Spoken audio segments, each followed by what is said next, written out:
โคมไฟอ่านหนังสือตัวนี้ก็เป็นอีกตัวหนึ่งที่ผมใช้แล้วอยากแนะนำนะครับค่อนข้างใช้ดีราคาไม่แพงประมาณ200นะครับตัวนี้ก็จะเห็นวางขายในร้านค้าออนไลน์เพียบเลยวางขายเยอะมากหลายยี่ห้อด้วยลองดูหน้าตาแบบนี้เดี๋ยวผมจะใส่ลิงก์ไว้ให้ใต้คลิปนะครับการใช้งานก็จะเป็นคลิปหนีบนะแต่ว่าตัวขาเนี่ยสามารถดัดงอได้อันนี้ผมดัดงอตามโต๊ะที่ผมใช้อยู่นะดัดงอได้ง่ายมากมีปุ่มควบคุมอยู่ตรงนี้นะครับผมเอามาหนีบกับบริเวณที่เป็นเชลฟ์แบบนี้นะหนีบไว้แบบนี้เลยนะครับเขาแน่นดีเนี่ยหนีบแน่นๆเลยหลังจากนั้นผมก็ดัดให้ตัวก้านมาอยู่แบบนี้นะครับก็จะอยู่ท่านี้นะค่อนข้างถือว่าโอเคดีมากๆนะครับในการใช้งานทั่วไปก็แข็งแรงดี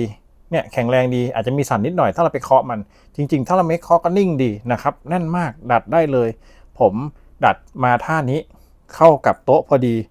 โดยที่มันจะเรียวแล้วดูสวยงามนะครับหรือคุณจะวางหนีบท่าอื่นก็ได้แล้วค่อยโค้งมาก็ได้นะครับอย่างที่เห็นตอนนี้ก็ผมหนีบแล้วก็เปิดเข้าหาผนังนิดนึงไม่ให้ส่องตานะในการใช้งานก็จะมีปุ่มอยู่แบบนี้นะครับตัวนี้เป็นปุ่มเปิดปิดแล้วก็ปุ่มเพิ่มลดแสงแล้วก็เปลี่ยนสี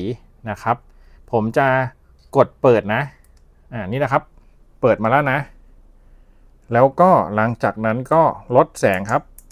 นี่คือลดแสงลงนะแล้วก็เพิ่มแสงนะครับ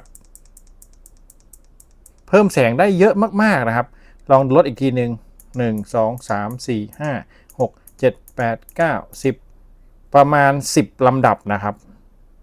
แล้วก็จะเปลี่ยนสีนะครับจะมีความเหลือง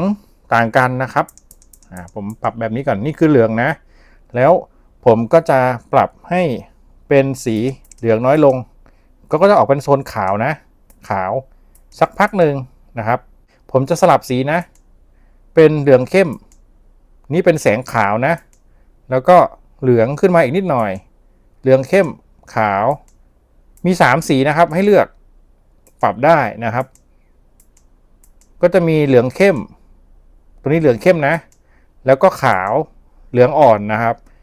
ถือว่าโอเคใช้ดีครับผมชอบมากๆเลยก็เลยถือโอกาสเอามาแนะนำด้วยถ้าใครที่คิดว่าจะเอามาให้ลูกให้หลานอ่านหนังสือก็ตัวนี้ครับหรือผู้ใหญ่จะใช้ก็ได้นะดูดีมากๆนะครับผมใช้แล้วก็อยากยืนยันว่าใช้ดีแนะนำตามลิงก์ใต้คลิปนะครับถ้าใครที่กำลังมองหาโคมไฟก็ลองเปรียบเทียบราคาดูความคุ้มค่าด้วยนะครับถ้าเกิดว่าราคาประมาณ100 กว่าบาทเนี่ยผมมองว่ายังไม่ถึงที่สุดนะแนะนำช่วง200 ถึง 300เหมือนผมนะจะดีมากๆเลยนะครับ